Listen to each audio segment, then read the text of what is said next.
ପଞ୍ଚଭୂତରେ ଲୀନ ହେଲା ନିମାଇଙ୍କ ପାର୍ଥିବ ଶରୀର। ହଜାର ହଜାର ଶ୍ରଦ୍ଧାଳୁ ବନ୍ଧୁବର୍ଗଙ୍କୁ ଶୋକ ସାଗରରେ ଭସାଇ ଦେଇ ଆର ପାରିକୁ ଚାଲିଗଲେ କୋଶଲି ସାହିତ୍ୟ ସଂସ୍କୃତି ଗବେଷକ ତଥା ସଂଗ୍ରାହକ ନିମାଇ ଚରଣ ପାଣିଗ୍ରାହୀ।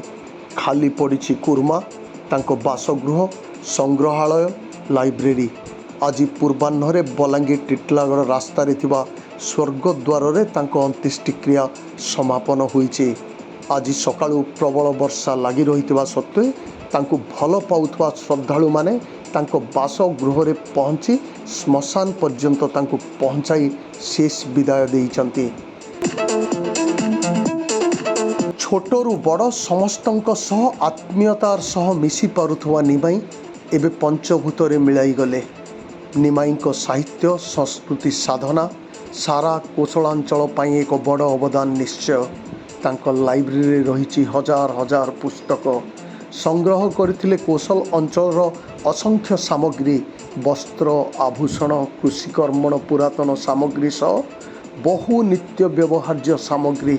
ତାଙ୍କ ମନ ଯେମିତି ଖୁବ୍ ଚଞ୍ଚଳ, ବିନ୍ଦାସ, କାମ ବି ସେମିତି ଖୁବ୍ ଉଜ୍ଜ୍ୱଳ, ବହୁ ପ୍ରସାରିତ। ବିସ୍ମୟ ପୁରୁଷ ଅନନ୍ୟ ନିମାଇଙ୍କ ଅବର୍ତ୍ତମାନ କୋଶଳାଞ୍ଚଳ ପାଇଁ ଏକ ବିରାଟ ଶୂନ୍ୟ ସ୍ଥାନ ବୋଲି ବୁଦ୍ଧିଜୀବୀ ମହଲରେ ମତ ପ୍ରକାଶ ପାଉଛି। CNC College Belanger. With time, efforts and overcoming different challenges, we have now become the #1 commerce college in Odisha. We have been constantly providing outstanding education in our +2 and +3 domain. We have scaled up and started +2 science stream this year with a vision to revolutionize science education. Facing adversities made our visions stronger and more powerful. We have 15 years of proven excellence in education.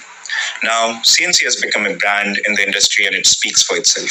Come join CNC and change the world.